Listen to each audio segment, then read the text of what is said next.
الحمد لله وحده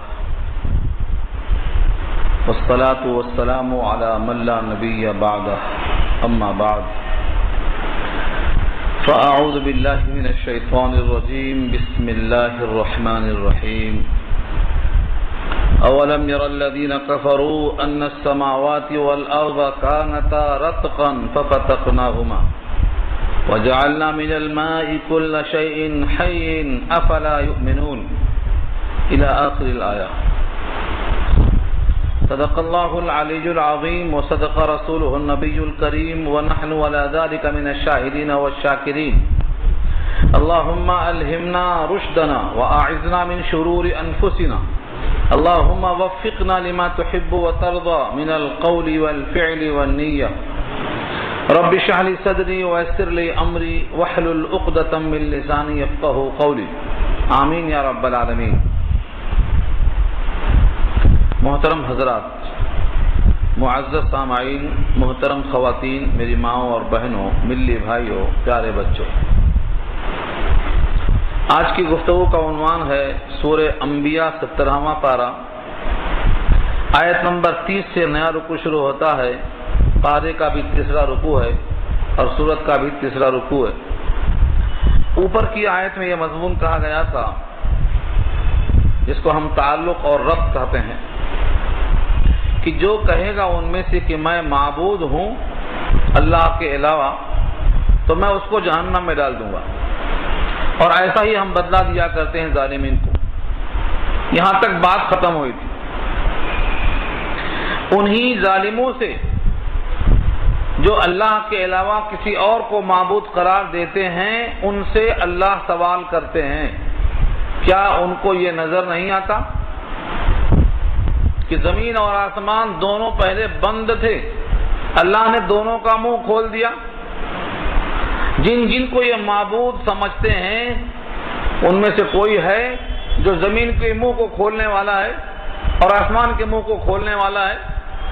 ان کو تو پتہ بھی نہیں تھا کہ آسمان کا منہ کب کھولا اور کس نے کھولا اور کیوں کھولا. یہاں سے سوال شروع ہوتا ہے. اولم یر الذین کفروا، کیا نہیں دیکھتے. لم یرا پر جب لم داخل ہوتا ہے تو ماضی منفی کا ترجمہ ہوتا ہے. کیا نہیں دیکھا ان لوگوں نے، الذین کفروا جنہوں نے کفر کیا، ان السماوات والارض کہ بے شک آسمان اور زمین، کانتا تھے دونوں، رتقاً بند، ففتقناہما تو پھر ہم نے ان دونوں کے منہ کو کھول دیا. رتق اور فتق، رے تے قاف رتق اور فے تے قاف فتق، یہ دونوں کو سمجھانے کے لیے تھوڑا میں بھی کھولتا ہوں آپ کے سامنے تو آپ کو سمجھ میں آتا ہے. کبھی آپ نے آٹے سے روٹی بنتے دیکھا ہوگا؟ جب ہاتھوں سے آٹا گوندھنے کے بعد ایک روٹی پکانے کے واسطے آٹا توڑ لیا جاتا ہے، اسے گول بنا کر رکھا جاتا ہے کہ اب روٹی بنے گی. اس کو لوئی کہا جاتا ہے. اس کو جب تیار کرتے ہیں توے میں ڈالنے کے لیے تو اس میں چیز چپکی ہوئی رہتی ہے، پتہ نہیں چلتا ہے کہ اس میں کتنے پرت ہیں. جب تاوے کے اندر ڈال دیتے ہیں تو نیچے کا ایک پرت اوپر کا ایک پرت دو الگ الگ ہو جاتے اور بیچ میں گرم ہوا آ جاتی ہے جس کو باف کہتے ہیں. یہ لوئی بنتے وقت نظر نہیں آیا کسی کو کہ اس میں دو ہیں، لیکن جب توے میں رکھا ہیٹنگ ہوئی تو نیچے کا نیچے اوپر کا اوپر، یہ تو ایک ہوا. اور اگر کہیں آپ نے دیکھا ہوگا کھاجا جو مٹھائی بنتی ہے آج کل، اس میں ایک پرت نہیں 7 پرت بنتی ہے. جلیبی کی طرح اس کو بھی ڈالتے ہیں شیرے کے اندر. کھاجا اکثر ملتا رہتا ہے. اس کو جب لگاتے ہیں توے میں، اس کو بھی جب بیلتے ہیں اور پکانے کے بعد اس کو جب شیرے میں ڈالتے ہیں تو اس میں 1 2 3 4 7 پرت نکلتی. اللہ نے جب زمین اور آسمان کو گرمی پہنچایا اپنے قدرت کی تو اس میں 7 پرت زمین اور 7 پرت آسمان نکلے، روٹی کی طرح نہیں.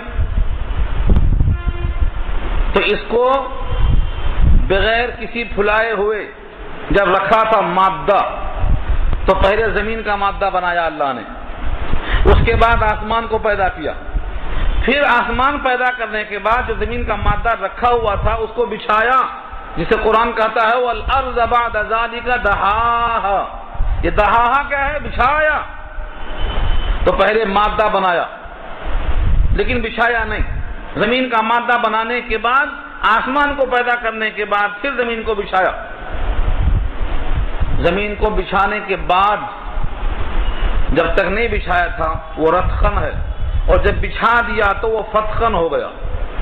ایک تشریح تو یہ بیان کی ہے شارحین نے، دوسری نقل کی ہے رتخن اور فتخن کی، جس کو میں ان کے حوالے سے سناتا ہوں آپ کو۔ ایک مرتبہ حضرت عبداللہ ابن عمر رضی اللہ تعالیٰ عنہ کے پاس ایک صاحب آئے، انہوں نے کہا یہ رتخن فتخن کیا ہے ذرا بتائیے۔ انہوں نے کہا جاؤ عبداللہ ابن عباس کے پاس پوچھ کے آؤ، اور جب بتا دیں وہ تو مجھے بتا کر جانا۔ ان کے پاس وہ چلے گئے، انہوں نے آ کر کے بتایا، اور بتانے کے بعد عبداللہ ابن عمر نے تبصرہ کیا کہ واقعی اللہ نے ابن عباس کو فہم دیا ہے قرآن کا۔ میں سمجھتا تھا کہ ان کا قرآن کا بیان کرنا ایک جرأت ہے، جسارت ہے، لیکن آج کے بعد مجھے اندازہ ہوا کہ واقعی اللہ نے ان کو فہم دیا قرآن کا۔ تو کیا انہوں نے بیان کیا؟ انہوں نے کہا زمین کو پیدا کیا، آسمان کو پیدا کیا، لیکن جو فوائد زمین میں ہیں وہ اللہ نے بند رکھے تھے۔ زمین میں کیا کیا فوائد ہیں گنواؤں یا آپ جانتے ہیں؟ زمین میں کتنے فوائد ہیں کوئی گن سکتا؟ آسمان کے لیے اللہ نے کہا وَالسَّمَاءِ ذَاتِ الرَّجْعِ، بار بار برسنے والا آسمان، کل بارش ہوئی آج پھر ہوئی، صبح ہوئی شام میں پھر ہوئی، ایک ہفتہ پہلے ہوئی آج پھر ہوئی۔ یہ ذات الرجعی کا ترجمہ کر رہا ہوں، بار بار آسمان پہ بادل آتے ہیں، برس رہا ہے۔ پہلے آسمان کا منہ جب بند تھا تو برستا نہیں تھا، اور زمین کا بھی منہ جب بند تھا تو زمین سے چنا اور چاول نہیں نکلتا تھا۔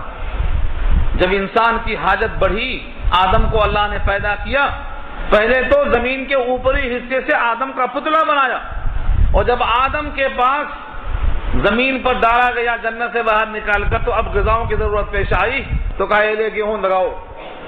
گیہوں کی کاشت کی حضرت آدم نے، اب زمین سے اللہ نے گیہوں کو پیدا کرنے کا بہانہ کھول دیا جو پہلے بند تھا۔ تو زمین کے سارے فوائد جو پہلے بند تھے وہ رتخن، اور جب بعد میں فوائد کھل گئے تو یہ فتخن آ گیا۔ یہ تشریح ہے عبداللہ ابن عباس رضی اللہ تعالیٰ عنہ نے جو کی ہے، اور ظاہر ہے صحابی جب تفسیر کرتے ہیں تو صحابی خود سے نہیں کرتے، ان کا قول حدیث مرفوع کے حکم میں ہوتا ہے، کیونکہ صحابی خود بیان نہیں کرتے، یقیناً وہ اللہ کے نبی سے سن کر بیان کرتے ہیں۔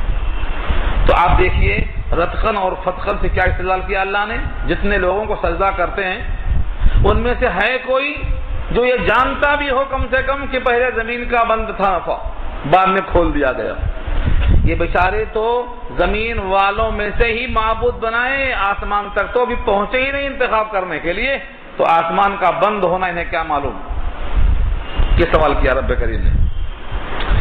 اولم یرى الذین کفروا، کیا ان لوگوں نے دیکھا نہیں؟ یہاں دیکھنے سے مراد سمجھنا ہے، دیکھنے سے مراد سمجھنا ہے، رؤیت قلبی مراد ہے، بصیرت جسے کہا جاتا ہے۔ کیا ان لوگوں نے دیکھا نہیں؟ کیا ان کو معلوم نہیں کہ آسمان اور زمین بند تھے، اپنی قدرت سے اللہ نے دونوں کو کھول دیا ہے۔ اب آسمان سے نفع کھل گیا، زمین سے نفع کھل گیا، اور کتنا نفع زمین میں ہے اس کے واسطے ایک بات کافی ہے۔ اللہ فرماتے ہیں زمین کو ہم نے کافی بنا دیا، مردوں کے لیے بھی اور زندوں کے لیے بھی۔ مردے زمین کے اندر اور زندے زمین کے اوپر۔ الم نجعل الارض کفاتا احیاء و امواتا، کیا ہم نے کافی نہیں بنایا؟ جب تک زندہ ہے اوپر، مر گیا تو نیچے، دونوں کا انتظام کر دیا ہم نے۔ زمین سے کتنی غذائیں ملتی ہیں، ایک ہی پانی اور ایک ہی زمین، لیکن ذائقے کتنے کھا رہے ہیں آپ؟ پانی اوپر سے، بقیہ سب زمین سے۔ ایک قسم کا پانی ہے اور ایک قسم کی زمین ہے، لیکن کتنے ذائقے کھا رہے ہیں۔ میٹھے بھی کھا رہے ہیں، کھٹے بھی کھا رہے ہیں، کسارہ دار بھی کھا رہے ہیں، مختلف قسم کے رنگ بھی نکلتے ہیں. یہ ہر قسم کے رنگ اور ہر قسم کے ذائقے جو اللہ تم سے پیدا کرتا ہے، یہ زمین سے جو خواص ہے، خاصیت زمین کی، اسی کو اللہ نے فتقن کہا ہے. اللہ نے منہ کھول دیا. پہلے غلہ کم پیدا ہوتا تھا، لوگ بڑھ گئے، اللہ نے غلے کی پیداوار کو بڑھا دیا. جس کھیت سے ایک تھیلا پیدا ہوتا تھا وہاں 10 تھیلے پیدا ہوتے ہیں. اللہ نے پیدا کیا ہے، دہانے کھول دیے. جب کسان کھیت میں جاتا ہے تو تھوڑا سا غلہ لے کے جاتا ہے، لیکن جب لاد کے آتا ہے تو ٹرکوں میں لے کے آتا ہے. ایک کو 7 اور ایک میں 700 دانے پیدا کرتا ہے اللہ. یہ ہے فتقن کا مفہوم. اللہ پوچھتے ہیں کیا کافروں کو اتنا بھی نہیں معلوم کہ زمین کے پہلے نفع بند تھے، ہم نے اس کو کھول دیا. اور زمین کو کھول تو دیا ہے، لیکن زمین سے نکلنے کے لیے ایک چیز چاہیے، وہ ہے پانی. وہ پانی بھی ہم نے بنایا ہے، اور پانی کو ذریعہ بنایا ہے سب کی حیات کے لیے. زمین سے نکلنے والا سبزہ ہو، یا زمین پر چلنے والا انسان ہو، یا کیڑے مکوڑے ہوں، یا حشرات الارض ہوں، ہر ایک کی تخلیق پانی سے. ایک اللہ نے ایک پانی سے اتنے قسم کے ذائقے پیدا کیے، اسی اللہ نے ایک پانی سے اتنے قسم کے حیوانات پیدا کر دیے. 2 پیروں والا، 4 پیروں والا، پیٹ کے بل چلنے والا، تنہا مفرد غذائیں کھانے والا، مرکبات کھانے والا، کوئی پتے پر راضی، کوئی گوشت پر راضی، سب کی پیدائش پانی سے. آگے کا جملہ دیکھیے، وَجَعَلْنَا مِنَ الْمَاءِ كُلَّ شَيْءٍ حَيٍّ، اور پیدا کیا ہم نے پانی سے ہر چیز کو زندہ. کائنات میں جتنی چیزیں زندہ ہیں سب کی تخلیق پانی سے. کس قدر وہ قادر مطلق ہے کہ ایک پانی سے اتنے نمونے پیدا کر دیا. اڑنے والا پرندہ بھی پانی سے، چلنے والا چرندہ بھی پانی سے. ایک پانی سے اللہ نے کتنوں کو پیدا کر دیا.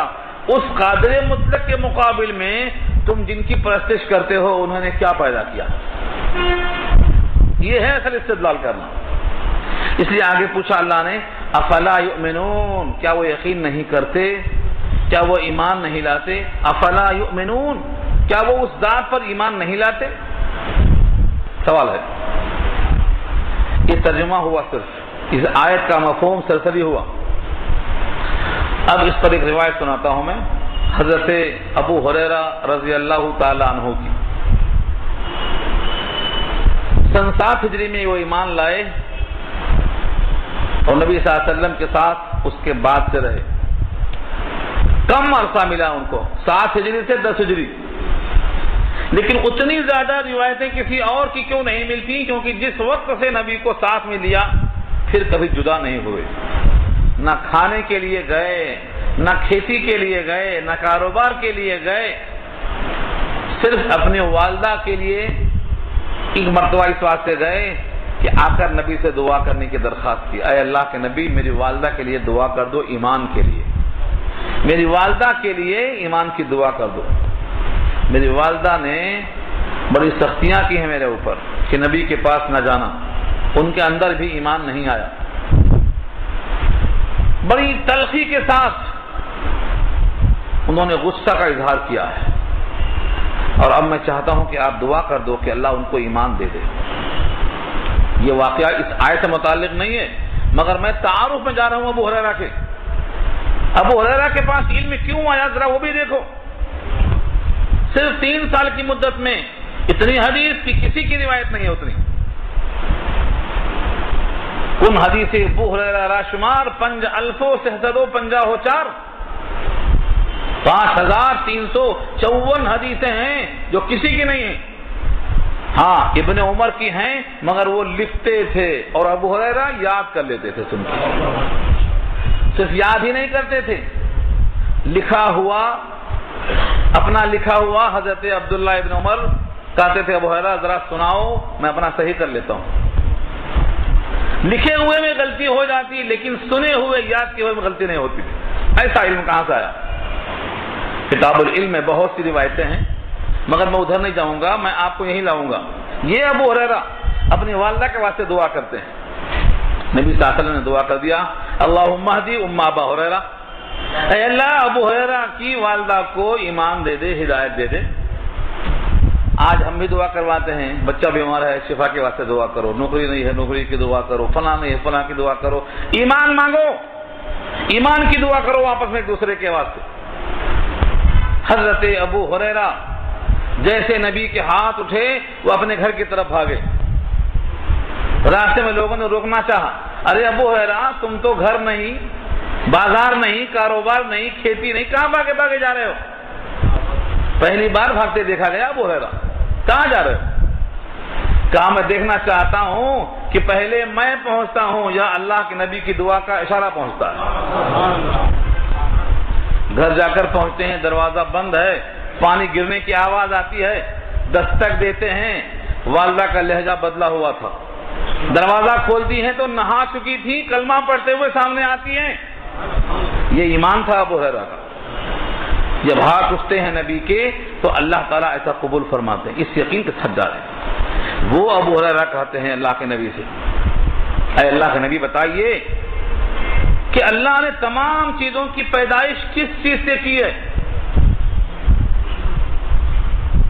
اللہ نے تمام کائنات میں ہر چیز کی پیدائش کس چیز سے کی ہے؟ آقا نے فرمایا ہر چیز کی پیدائش اللہ نے پانی سے کی، اور یہ آیت نبی نے پیش کی، ہر چیز کی پیدائش۔ پھر کہتے ہیں ابو ہریرہ اے اللہ کے نبی جب میں آپ کو دیکھتا ہوں تو میرے دل کی بانسیں کھل جاتی ہیں، خوشی سے مسرور ہو جاتا ہوں، ایسا معلوم ہوتا ہے کہ کائنات کا ہر غم کافور ہو گیا۔ میں آپ سے جاننا چاہتا ہوں کہ ایسا نسخہ بتا دیجئے کہ اس کے بعد جنت میں چلا جاؤں، رکاوٹ نہ ہو۔ وہ ابو ہریرہ نسخہ پوچھتے ہیں، یہ روایت ہے امام احمد کی، امام احمد بن حنبل نے نقل کیا ہے۔ آپ کو واقف ہونا چاہیے مسند امام احمد بن حنبل کو لوگوں نے چھوڑ رکھا ہے، 40,000 حدیثوں کا مجموعہ ہے۔ وہ نقل کرتے ہیں، اللہ کے فرماتے ہیں ٹھیک ہے ابو ہریرہ یہ 4 کام کر لیا کرو۔ پہلا کام بتایا افش السلام، افش السلام کے معنی سلام پھیلاؤ۔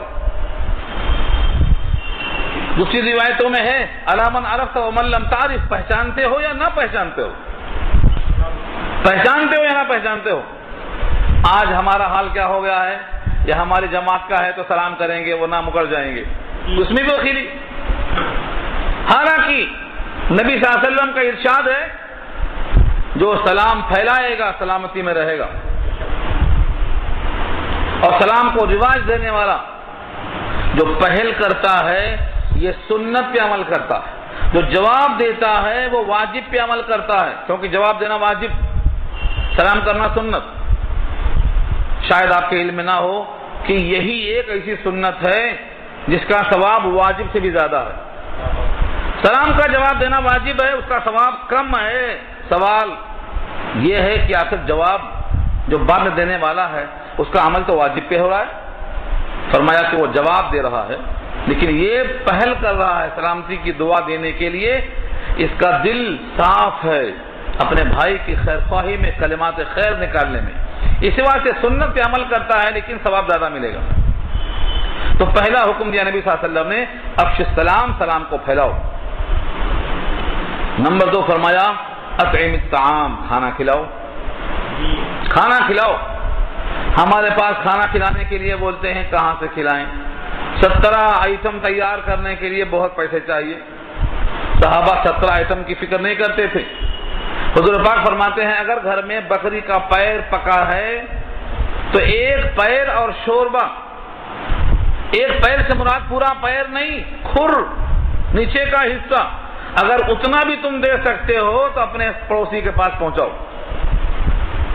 وَلَوْ بِفِلْسَنِ شَاةٍ، اگر تم ایک بکری کے نیچے جو کھر ہوتی ہے اس کو فرسا کہتے ہیں، اگر تم ایک کھر دے سکتے ہو شوربے کے ساتھ تو تم پڑوسی کو دینے میں بخیلی مت کرو۔ تو کھانا کھلانے کے لیے 17 آئٹم کی ضرورت نہیں ہے، جو کھلا سکتے ہیں وہ کھلاؤ۔ نبی صلی اللہ علیہ وسلم کے بیوی صفیہ کا ولیمہ ہوتا ہے، سفر میں ہیں، دسترخوان لگایا، کہا جس کے بعد جو ہے لے آؤ، کوئی کھجور لایا، کوئی ستو لایا، کہا یہ صفیہ کا ولیمہ ہو گیا۔ یہ ولیمہ آج ہمارے پاس 17 آئٹم کھانے کے بعد کہتے اس میں نمک کم تھا، اس میں تیل کم تھا، وہ کچا رہ گیا تھا، وہ فلاں ہو گیا تھا۔ ناشکری کا جذبہ کیوں آ گیا؟ جو کچھ مل جائے اس پر ہم شاکر کیوں نہیں؟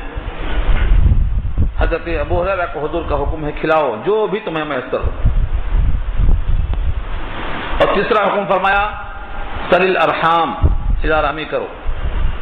تمہارے جو رحم کے تعلقات ہیں، رشتے کی بنیاد رحم ہے، رحم جو رحم سے متعلق ہیں ان کے ساتھ جڑو۔ یقیناً وہ ستاتے ہیں، تنگ کرتے ہیں، بعض لوگ پریشان کرتے ہیں، اسی پر تو اجر ہے۔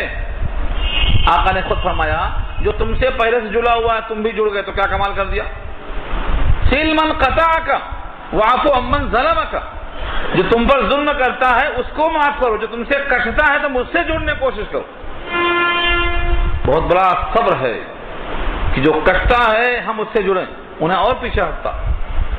آج ماحول ایسا ہو چکا ہے، لیکن جب دونوں کو حضور کا یہ پیغام پہنچے گا تو دونوں قریب ہونا چاہیں گے تو انہیں کوئی توڑ نہیں سکے گا۔ اس لیے نبی کا پیغام پہنچاؤ، تینوں باتوں پر عمل کرو۔ چوتھی بات جس میں کوئی رکاوٹ نہیں ہے، فرمایا صلی باللیل والناس ینام، رات میں نماز اس وقت پڑھو جب لوگ سوتے رہتے ہیں، لوگ غفلت میں ہیں، بستروں پہ پڑے ہوئے ہیں، تم اللہ کے سامنے آنسو بہاؤ۔ یہ 4 کام کر لو، ثم ادخل الجنت بسلام، تو سلامتی کے ساتھ جنت میں چلے جاؤ۔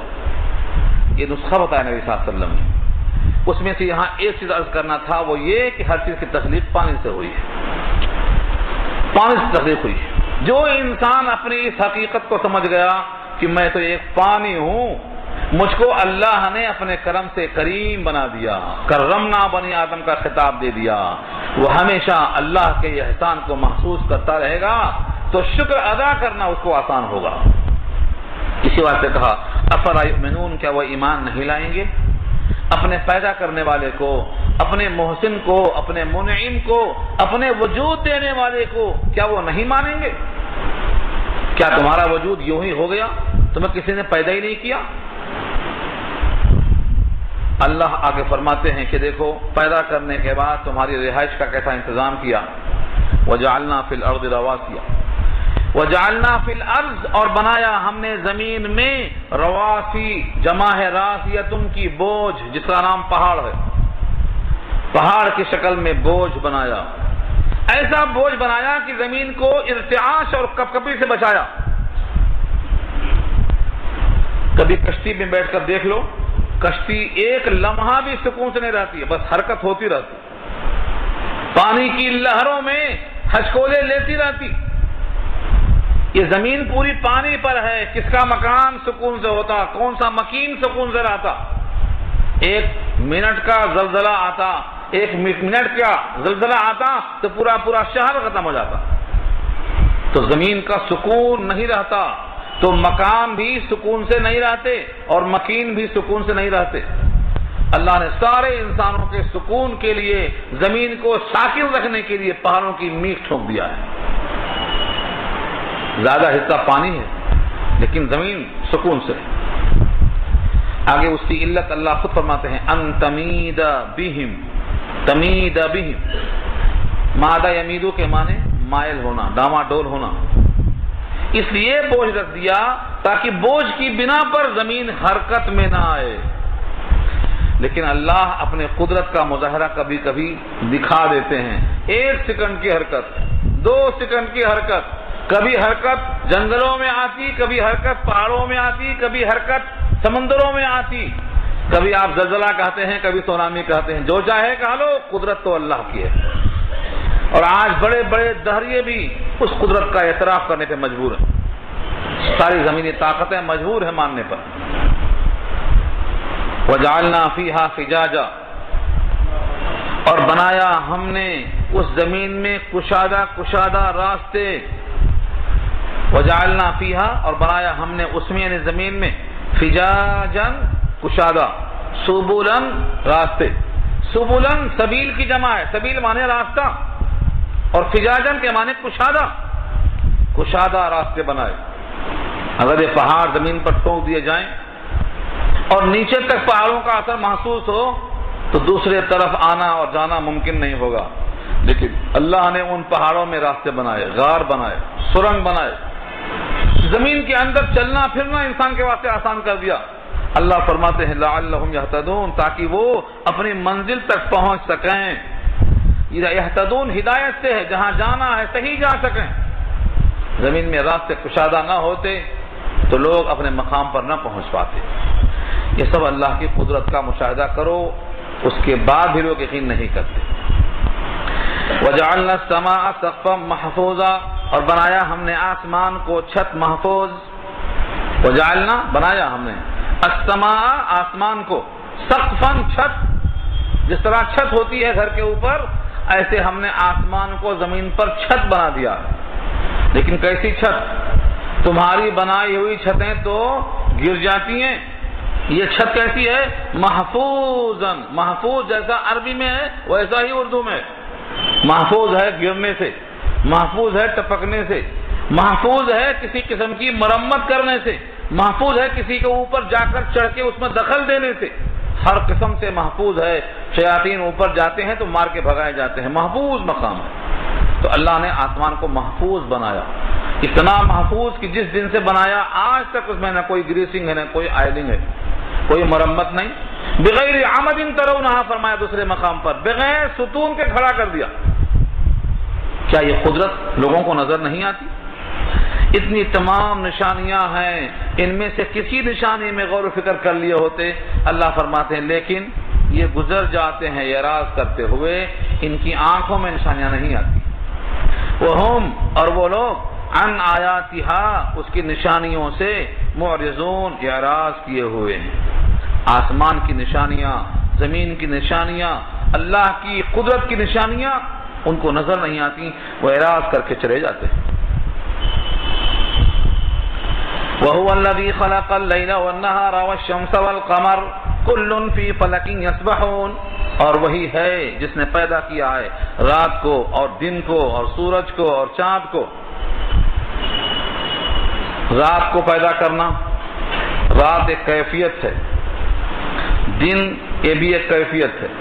کبھی دیکھا آپ نے اللہ تعالیٰ اس رات پر دن کی چادر اور دن پر رات کی چادر کیسا ڈالتے ہیں؟ اللہ نے ایک مثال دے کے خود فرمایا ہے، نسلخ منہ النہار، نسلخ منہ النہار فاذا هم مظلمون. ہم رات کے اوپر سے جو دن کی چادر ہے اس کو ایسا کھینچ لیتے ہیں. نسلخ کہا، نسلخ سے آپ جاؤ مسلخ کی طرف. مسلخ میں کیا ہوتا؟ اوپر کی کھال کھینچ لیتے ہیں تو گوشت رہ جاتا. جیسے مسلخ میں کھال کھینچی جاتی ہے، یہی معنی یہاں بھی ہے. ہم رات کے اوپر سے اس کی کھال کھینچ دیتے ہیں روشنی کی شکل میں جو آتی ہے، پھر اچانک دیکھتے ہیں آپ کہ وہ رات ہے. فَإِذَا هُمْ مُظْلِمُونَ، تو رات کے اوپر سورج کی چادر آتی ہے، دن ہو جاتا، وہ چادر کھینچتے ہیں پھر رات ہو جاتی. اور یہ رات گھٹتی بھی بڑھتی بھی، گھٹتے گھٹتے گھٹتے 9 گھنٹے کی، بڑھتے بڑھتے 14 گھنٹے کی. یہ دن کو رات میں، رات کو دن میں گھٹانے بڑھانے والا کون ہے؟ کس کا وہ فرمان ہے کہ زمین کو اللہ تعالیٰ منور کر دیتے ہیں اور کبھی زمین کو تاریک کر دیتے ہیں؟ یہ کس کا فرمان ہے؟ والشمس والقمر، اور سورج کو اللہ نے پیدا کیا. ان کے جتنے بھی معبودان باطلہ ہیں سب زمین کے ہیں. یہ لوگ آسمان کی پوجا تو کرتے ہیں لیکن آسمان تک پہنچتے نہیں. آسمان کو جس نے پیدا کیا ہے، سورج کو جس نے پیدا کیا ہے، اس کے مقابل کسی معبود کو کیسے لاتے ہو؟ سورج کو پیدا کیا، چاند کو پیدا کیا اور پیدا کر کے چھوڑ نہیں دیا. یہ بڑے بڑے سیارے، 9 سیارے بڑے بڑے، 2 کا نام یہاں لیا گیا ہے لیکن ساری تخلیق اللہ کی ہے. شمس و قمر، مریخ و زہرہ، زحل و عطارد، مشتری، یہ 9 کے 9 سیارے اللہ نے پیدا کیے. اور جب سے پیدا کیے اپنے اپنے محور میں گردش کرتے ہیں. اس کے ایریے میں یہ نہیں آیا آج تک. سورج کو ہمت نہیں کہ آگے بڑھ جائے قمر کے، قمر کی ہمت نہیں کہ آگے بڑھ جائے سورج کے. للشمس ينبغي لها ان تدرك القمر، وَلَا اللَّيْلُ سَابِقُ النَّهَارِ، نہ رات دن پر سبقت کر سکتی ہے، نہ سورج قمر پر سبقت کر سکتا ہے۔ کل فی فلک یسبحون، سب کے سب اپنے اپنے محور میں گردش کر رہے ہیں۔ مجال نہیں کہ کوئی سر منہ انحراف کر جائے۔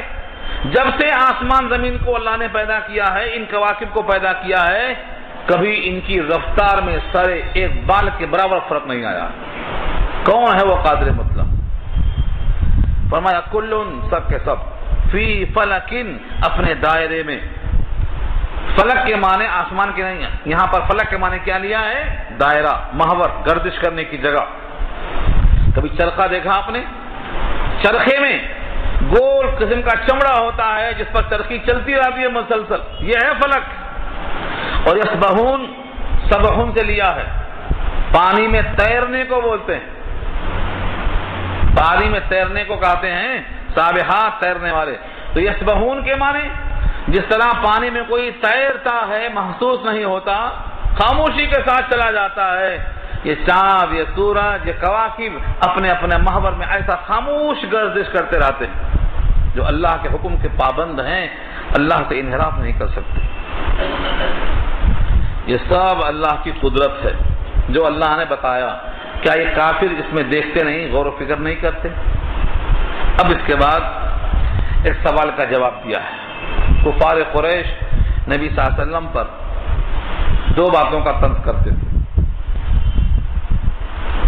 وہ سمجھتے یہ تھے کہ نبوت ملنے کے بعد موت نہیں آئے گی، نبوت اور موت دونوں اکٹھا نہیں ہو سکتی، جو موت سے دوچار ہو جائے وہ نبی نہیں ہوتا، وہ ایسا سمجھ کے اعتراض کرتے تھے۔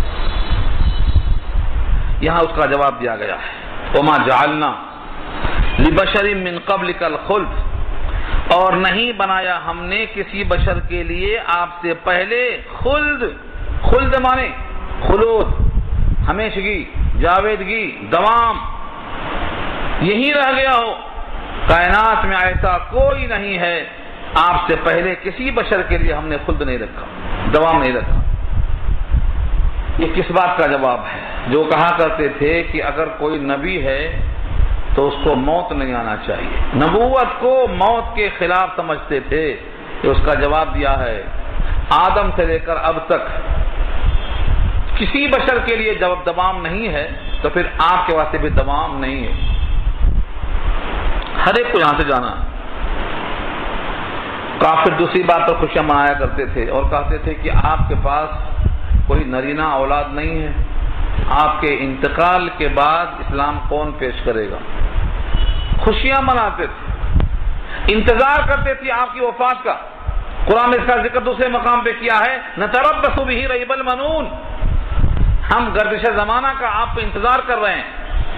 اللہ فرماتے ہیں کسی کی موت کے انتظار سے تم کو فائدہ اس وقت ہو سکتا تھا جب تم کو موت نہ آنے کا تمہیں یقین ہوتا، تم نہ مرتے، تم ہمیشہ موج میں دنیا میں رہتے، تو پھر کسی کے مرنے پر خوشی کا موقع تھا۔ تم کو جب خود اسی راستے سے گزرنا ہے تو کسی کے گزرنے پر تمہیں خوشی کیسے حاصل ہو گئی؟ اس لیے آگے جواب دیا أَفَإِن مِتَّ فَهُمُ الْخَالِدُونَ، کیا اگر آپ کا انتقال ہو جائے تو کیا یہ لوگ دنیا میں ہمیشہ ہمیشہ رہیں گے؟ أَفَإِن مِتَّ، کیا پس اگر آپ انتقال کر جائیں، فَهُمْ، تو یہ لوگ خالدون، ہمیشہ ہمیشہ رہیں گے۔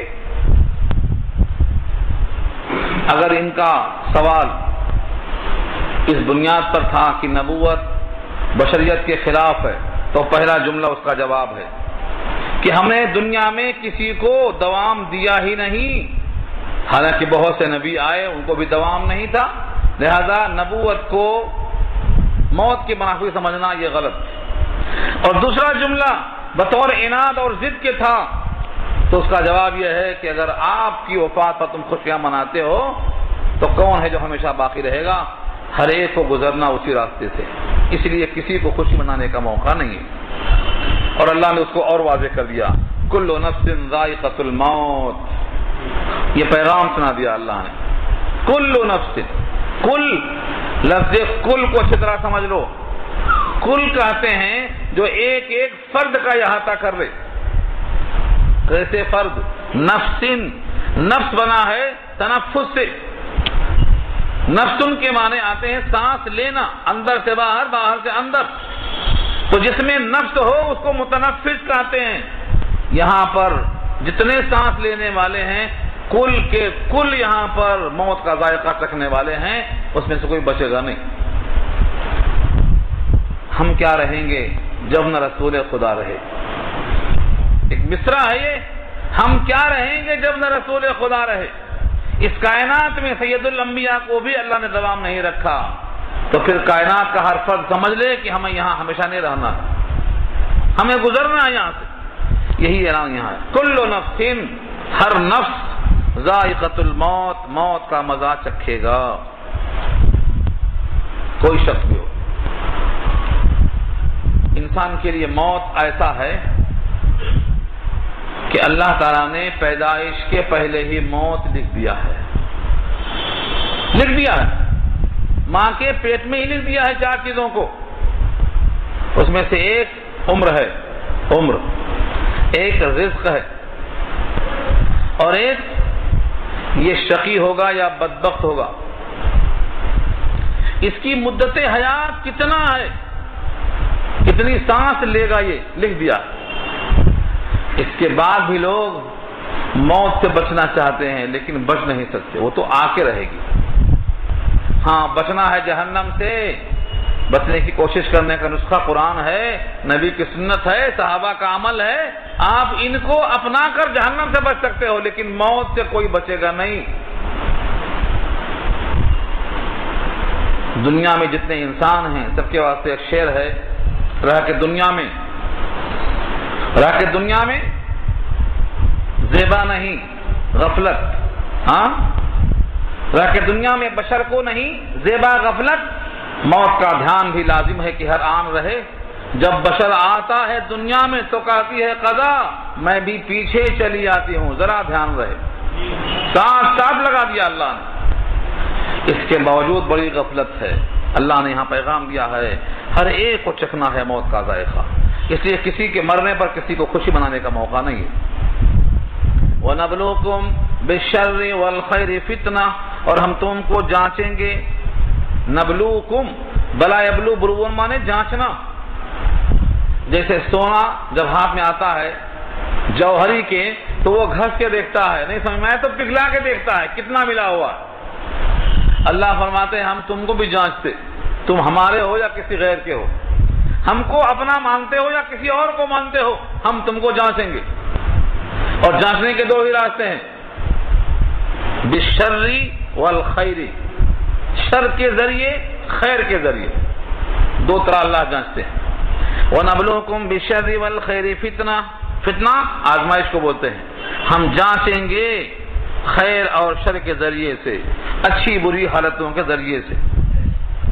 اچھی کیا بری کیا، انسان تو جانتا نہیں کہ میرے حق میں اچھا کیا برا کیا، لیکن پھر بھی اللہ فرماتے ہیں تم جو اپنے لیے سمجھتے ہو اچھا، چاہتے ہو خوشحالی ہو، بیماری نہ ہو، تندرستی ہو، یہ سب آزمائش کے لیے۔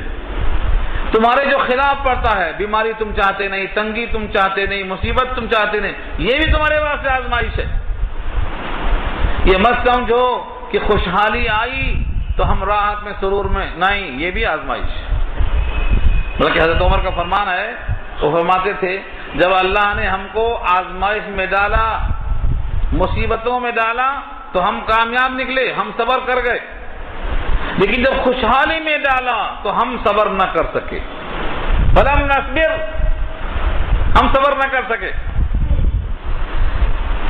اسی واسطے نبی صلی اللہ علیہ وسلم کا وہ ارشاد یاد رکھ لو، بخاری میں روایت ہے، مجھے تم پر فقر و فاقے کا خطرہ نہیں ہے، لم اخشى علیکم الفقر، تم پر مجھے فقر و فاقے کا اندیشہ نہیں ہے، مجھے تم پر اندیشہ ہے کہ دنیا کی فتوحات کھول دی جائیں گی، تم تنافس میں پڑ جاؤ گے، ایک دوسرے کے مقابل میں آگے بڑھنے کی فکر میں لگ جاؤ گے۔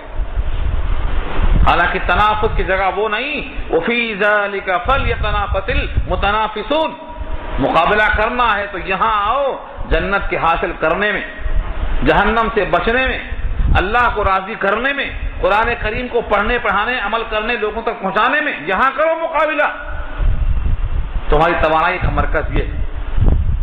تو اللہ کے نبی نے یہ واضح کر دیا ہے، تم پر مجھے اندیشہ اسی کا ہے کہ دنیا کھول دی جائے اور تم اس مقابل میں پڑ جاؤ، فقر کا فاقے کا تم پر مجھے کوئی اندیشہ نہیں۔ تو انسان پر جب صبر کا موقع آتا ہے تو کامیاب ہو جاتا ہے، جب شکر کا موقع آتا ہے تو ذرا مشکل میں پڑ جاتا ہے۔ اب اس کو دور کیوں جاتے ہو؟ دیکھ لو فجر میں آ کر، فجر میں کتنے لوگ ہیں جن کے گھر میں اے سی لگا ہے وہ اٹھ کے آئے ہیں فجر کی نماز میں؟ نماز فجر کے اندر دیکھ لو وہی آئے گا جو خوشحالی سے بہت دور ہے، الا ماشاء اللہ کسی کو توفیق ہو جاتی ہے۔ تو ہر پریشانی والا انسان صبر کر لیتا ہے، لیکن خوشحالی والا انسان صبر نہیں کر پاتا۔ ایک صاحب نے اچھی مثال دی ہے، کہا کوئی شراب کا عادی ہے، 2-4 بوتل چڑھا لیتا ہے، 2 گھنٹے 4 گھنٹے 6 گھنٹے میں نشہ اتر جاتا، لیکن مال کا نشہ چڑھ گیا تو قیامت تک نہیں اترتا، دھنستا ہے زمین میں، قارون نشہ باقی ہے، کہتا ہے میں اس کا حقدار تھا۔ شداد چلا گیا، فرعون چلا گیا، جس کو دولت کا نشہ لگ گیا وہ قیامت تک اترتا نہیں، ہاں شراب کا نشہ اتر جاتا۔ اسی واسطے مقام شکر میں قائم ہونا بہت بڑا مسئلہ ہے۔ شکر کی تعریف میں نے پہلے بھی کی تھی، لیکن یہاں مضمون کیا ہے؟ خیر اور شر۔ شر کہتے ہیں جو ہم کو پسند نہ ہو، برا لگتا ہو، تنگی ہے، بیماری ہے، غربت ہے، افلاس ہے۔ اور خیر کیا ہے؟ خیر کے معنی مال ہے، خوشحالی ہے، صحت مند ہے، یہ اچھا لگتا ہے۔ اللہ فرماتا ہے دونوں میں آزمائش، فتنہ کے طور پر دونوں ہے یہ۔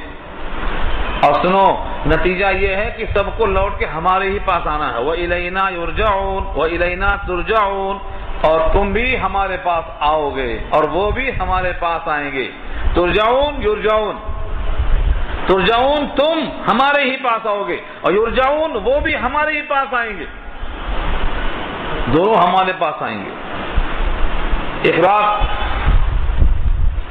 ایک بادشاہ محل میں ٹہل رہا ہے، فجر کی نماز کے فوراً بعد اٹھ کے ٹہل رہا ہے، شاید تیمور لنگ کا قصہ ہے۔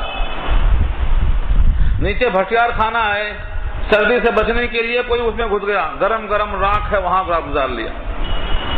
یہ بھٹیار خانے سے نکلتا ہے اور وہ شاہی محل سے برآمد ہوتا ہے۔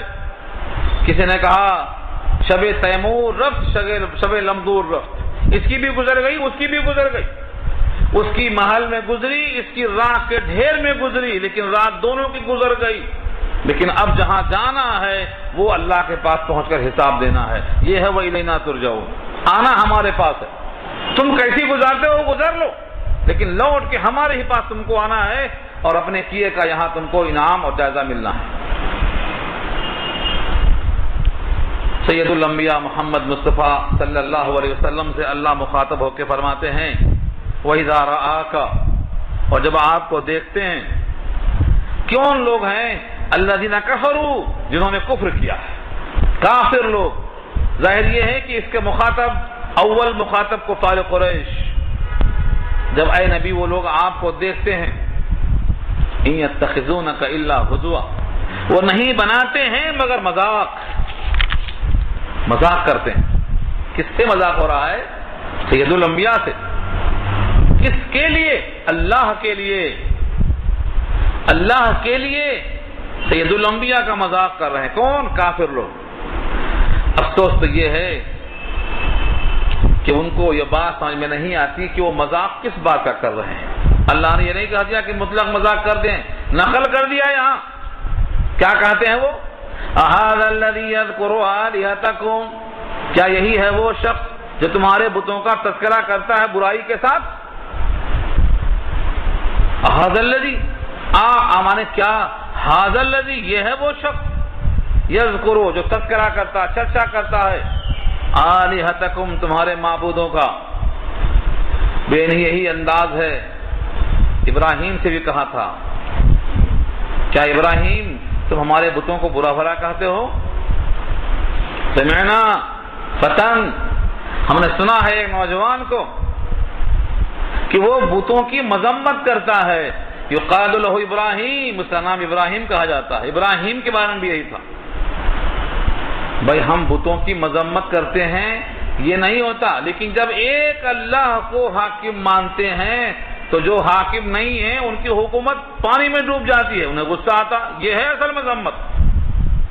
جب یہ کہا جاتا ہے کہ سجدہ گاہ ایک ہے، معبود ایک ہے، رزاق ایک ہے، مشکل کشا ایک ہے، حاجت روا ایک ہے، سب کو دینے والا ایک ہے، سب کو اسی کے پاس جانا ہے، تو جتنے باطل ہیں سجدہ گاہ ہیں ان تمام پہ پانی پھر جاتا ہے، اسی واسطے ان کو تکلیف ہوتی ہے، یہاں وہی مراد ہے۔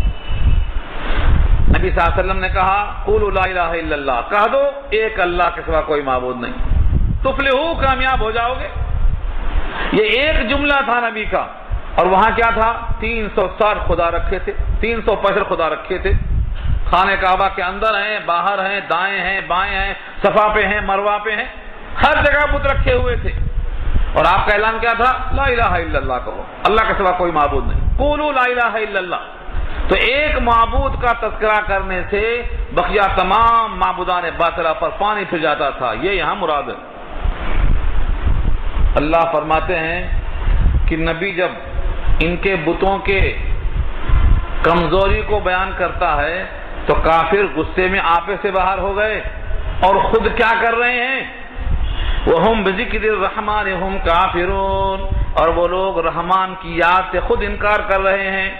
رحمان کا وجود حقیقی ہے، اس کا انکار کرتے ہیں یہ لوگ، اور اس پر ان پر کوئی افسوس نہیں ہے، لیکن جب ان کے بتوں کا تذکرہ برائی سے ہوتا ہے تو انہیں غصہ آتا ہے، اور خود یہ رحمان کا انکار کر کے بیٹھے ہیں، کھاتے اس کی زمین پر ہیں، سوتے اس کی زمین پر ہیں، سانس اس کی فضا میں لیتے ہیں، اس کے سورج کی روشنی حاصل کرتے ہیں، ایک ایک لمحہ اس کے حکم سے جیتے ہیں، اس رحمان کا انکار کرتے ہیں۔ تو دیکھو انسان کیسا ہے، ایک طرف نبی کا مذاق کرتا ہے کہ یہ نبی بتوں کی مذمت کرتے ہیں، اور خود تو رحمان کا انکار کر رہے ہیں۔ وَهُمْ بِذِكْرِ الرَّحْمَنِ هُمْ كَافِرُونَ۔ خُلِقَ الْإِنسَانُ مِنْ عَجَلٍ، سچ یہ ہے کہ انسان پیدا ہوا ہے تعجیل سے، عجلت سے، یہ مبالغہ ہے۔ جیسے کوئی کہے ارے بھائی یہ تو آگ سے پیدا ہوا، آگ سے، یہ تو بجلی ہے، کسی کی تیزی کو بیان کرنے کے لیے بولتا ہے کہ تو بجلی ہے۔ انسان کی تعجیل کو بیان کرنے کے لیے اللہ فرماتے ہیں خلق الانسان، انسان پیدا کیا گیا کس سے؟ من عجل، جلدی سے۔ گویا جس طرح آگ ایک شے ہے، مٹی ایک شے ہے، پانی ایک شے ہے، ایسے تعجیل بھی ایک شے ہے جس سے پیدا ہوا، اس کی خمیر پہ تعجیل ہے، ہر کام میں جلدی۔ کیوں کہا یہ؟ کفار کہا کرتے تھے اگر واقعی آپ سچے ہیں اور ہم بتوں کے بندگی کرتے کرتے مجرم ہیں تو پھر یہ عذاب آتا کیوں نہیں؟ اب تک نہیں آیا تو اب کیا آتا؟ یہ تعجیل ہے۔ اللہ فرماتے ہیں یہ ان کی عجلت ہے کہ عذاب آنا چاہیے تھا، اب تک کیوں نہیں آیا؟ ان سے کہہ دو ان قریب ہم تم کو دکھائیں گے نشانیاں ہماری قدرت کی، تم جلدی مت مچاؤ، ہماری نشانیاں دیکھ لو، سمجھ میں آ جائے گا۔ سوریکم آیاتی، ہم تم کو دکھائیں گے، کب؟ سا مانے ان قریب، سوریکم ان قریب تم کو ہم دکھائیں گے آیاتی، نشانیاں میری، فلا تستعجلون، تم جلدی مت کرو۔ دکھایا ہر زمانے میں اللہ کی قدرت کی نشانیاں کچھ نہ کچھ آپ دیکھتے ہیں، قحط پڑ گیا، بارش رک گئی، طوفان آ گیا، سیلاب آ گیا، ہوائیں آ گئیں، یہ کس کی طرف سے ہے؟ ساری کائنات میں پھر کر پوچھ لو، کوئی دعوے دار نہیں ہے کہ یہ میں نے کیا، پھر کس نے کیا؟ آخر یہ نشانیاں اللہ کی آتی رہیں گی، ہر شکل میں آتی رہیں گی۔ سوریکم آیاتی، نشانیاں قہر کی ہم دکھاتے جائیں گے۔ کبھی کسی گاؤں کو دیکھا ہوگا تم نے، سیلاب میں بہہ گیا، کون بہا کے لے گیا؟ یہ پانی کس نے بھیجا تھا؟ کبھی ہوائیں بہا لے کے چلی گئیں، ہوائیں کس نے ان کو بھیجا تھا؟ سوال کرو۔ کائنات میں ایسے بڑے نشانیوں کے مواقع آئیں گے، فلا تستعجلون، تو پھر جلدی مت کرو، جلدی مت کرو، تعجیل تمہاری فطرت میں ہے۔ وَيَقُولُونَ مَتَى هَذَا الْوَعْدُ إِن كُنتُمْ صَادِقِينَ، اور کہتے ہیں کب ہوگا یہ وعدہ اگر تم سچے ہو، اگر تم سچے ہو کہ ہم مجرم ہیں، سزا آئے گی، قیامت آئے گی، عذاب آئے گا، بتاؤ کب آئے گا؟ یہ ہر نبی سے سوال ہوتا رہا، مکے والے بھی سوال کرتے رہے۔ اللہ فرماتے ہیں اگر فرض کرو وہ قیامت آ گئی، وہ عذاب آ گیا، وہ آفت پہنچ گئی، تو تم کیا اس کو روک لو گے، دفع کر لو گے؟ سچ تو یہ ہے کہ اس وقت کو اگر یہ لوگ آج دیکھ لیتے، آج جان لیتے کہ اس وقت کیسے بے بس ہوں گے، تو یہ مباحثہ میں جلد بازی کرتے ہی نہیں۔ کاش کہ لوگ جان لیتے، دیکھو جملہ، لو یعلم، کاش کہ وہ لوگ جان لیتے، لو یعلم الذین کفروا، کاش کہ اس وقت کو کافر جان لیتے، حین، جس وقت، لا یکفون، روک نہ سکیں گے، عن وجوہہم النار، اپنے چہروں سے آگ کو روک نہ سکیں گے، ولا عن ظہورہم، اور اپنی پیٹھ سے نہ روک سکیں گے، ولا ہم ینصرون، اور نہ وہ مدد کیے جائیں گے، کوئی حمایتی نہیں ہوگا ان کا۔ تو تین لفظ ہے، لا یکفون، کف ہتھیلی کو بولتے ہیں، کف ہتھیلی کو۔ جب انسان پہ کوئی مصیبت آتی ہے تو ہاتھ بڑھا کے روکتا ہے۔ اللہ فرماتے ہیں جب وہ آگ آئے گی تو لا یکفون، وہ اپنے ہاتھوں سے، اپنے چہروں سے آگ کو نہیں روک سکیں گے۔ جب ہاتھ بڑھا کے آگ روک لیں اور آگ چہرے پر نہ آ سکے، یہ قادر نہیں ہوں گے۔ ولا عن ظہورہم، ظہر کی جمع پیٹھ ہے، ظہر، ظہور اس کی جمع ہے، اپنے پیٹھوں سے بھی وہ عذاب کو نہیں روک سکیں گے۔ ولا ہم ینصرون، اور وہ نصرت بھی نہیں کیے جائیں گے کہ کوئی بچا لے، کوئی چھڑا لے۔ پکارتے رہیں گے زندگی بھر، کہیں گے یخفف عنا یوما من العذاب، ایک دن تو عذاب میں کمی کر دو، ایک دن بھی عذاب میں تخفیف نہیں کی جائے گی۔ اس جملے میں اللہ فرماتے ہیں کاش کی کافر اس وقت کو آج جان لیتے کہ وہ اس وقت جب آئے گا تو کتنے بے بس ہوں گے، اگر یہ کیفیت معلوم ہو جاتی تو جلدی نہ کرتے۔ بل تأتیہم بغتۃ، بلکہ وہ قیامت ان پر اچانک آئے گی، فتبہتہم، مبہوت ہو جائیں گے لوگ۔ تبہتہم کا ترجمہ ہے مبہوت، ہکا بکے ہو جائیں گے۔ یہ کیا ہوگا؟ قیامت بتا کر نہیں آتی، قیامت جب آئے گی تو کیسے آئے گی؟ بغتۃ کا ترجمہ کر رہا ہوں، اچانک۔ شادی کرنے والا شادی کر رہا ہوگا، کپڑا بیچنے والا تھام کھول کے کینچی نکال کے کاٹنے کا انتظار کر رہا ہوگا، ابھی کینچی رکھا نہیں، قیامت آ جائے گی۔ نوالا ہاتھ کا منہ تک نہیں گیا، قیامت آ جائے گی۔ حوض تیار کر رہا ہے، حوض لیپ کے فارغ نہیں ہوا، قیامت آ جائے گی۔ کوئی دودھ نکالتا ہے، دودھ نکال نہیں سکا، ابھی قیامت آ جائے گی۔ یہ مثالیں دی ہیں سید الانبیاء نے، اچانک قیامت آئے گی، بتا کر نہیں آئے گی۔ اور سب کی قیامت کبھی بھی آئے، جس کی موت آئی اس کی قیامت تو آ گئی، اور کب کس کی موت آئے گی پتا ہے؟ آج تو بہت آسان ہو گیا سمجھنا، اچھے خاصے گھر سے نکلتے شام میں لوٹتے ہی نہیں، چلے گئے، بہت آسان ہے سمجھنا۔ تو اللہ فرماتے ہیں بل تأتیہم بغتۃ فتبہتہم، بلکہ ان کے پاس جب وہ آگ آئے گی، قیامت آئے گی، اچانک آئے گی، فتبہتہم، ان کو بدحواس کر دے گی، مبہوت کر دے گی، ہکے بکے ہو جائیں گے۔ فلا یستطیعون ردھا، استطاعت نہیں رکھیں گے اس کو رد کرنے کی، ردھا، لوٹا دینا، آنے مت دو، لوٹانے کی طاقت نہیں ہوگی۔ ولا ہم ینظرون، اور نہ وہ مہلت دیے جائیں گے، ذرا 1 گھنٹہ ٹھہر جاؤ، ذرا 5 منٹ ٹھہر جاؤ، ذرا 2 دن ٹھہر جاؤ، مہلت نہیں، جس کا وقت آ گیا ختم۔ ملک الموت سارے عالم میں ایسا ہے، حدیث میں مثال دی ہے، تمہارا دسترخوان، تم اپنے دسترخوان پہ کبھی ہاتھ ادھر، کبھی ہاتھ ادھر، کبھی ہاتھ ادھر، تمہارے ہاتھ کے نیچے پورا دسترخوان جیسے تمہارے تابع ہوتا ہے، ملک الموت کے لیے سارا عالم دسترخوان کی طرح ہے۔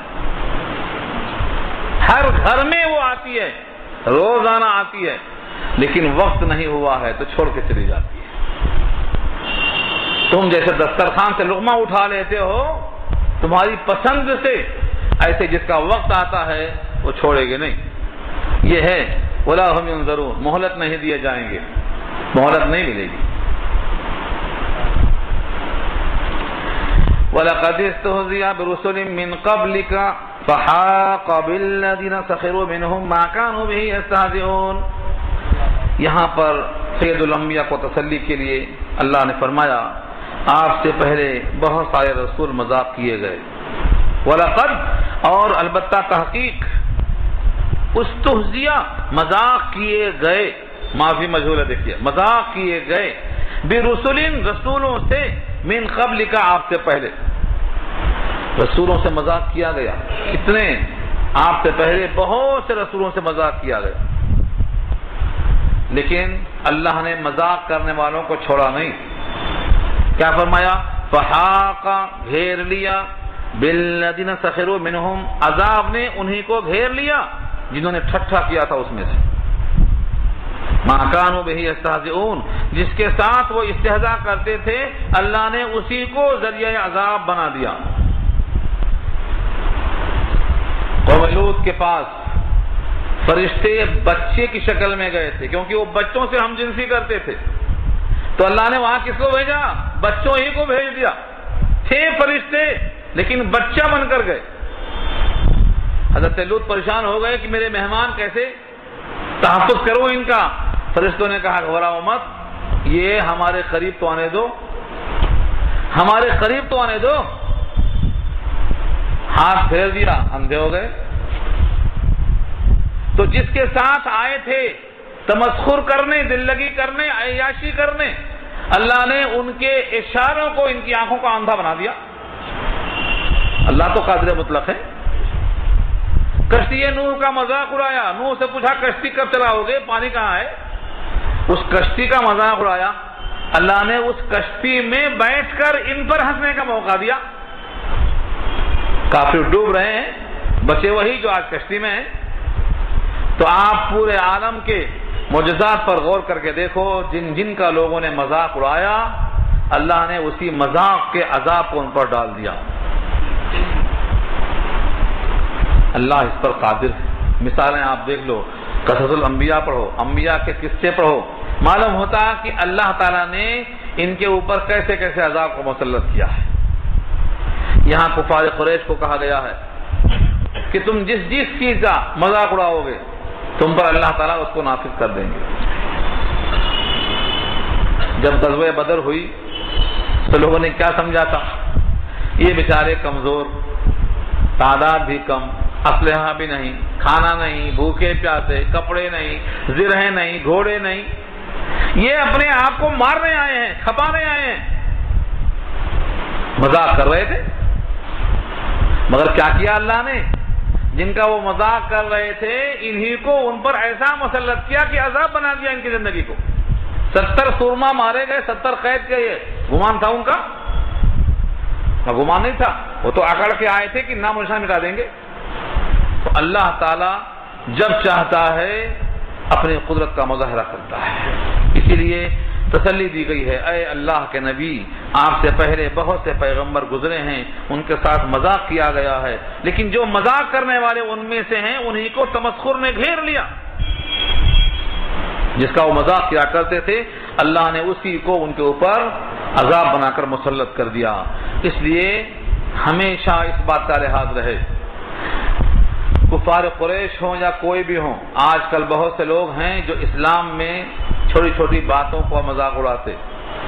ہاں، کبھی کوئی داڑھی کا مذاق اڑاتا، کبھی کوئی ٹخنے سے اوپر پجامہ ہے اس کا مذاق اڑاتا، کبھی کوئی سجدے کے نشان کا مذاق اڑاتا، کبھی کوئی کسی کے لباس کا مذاق اڑاتا۔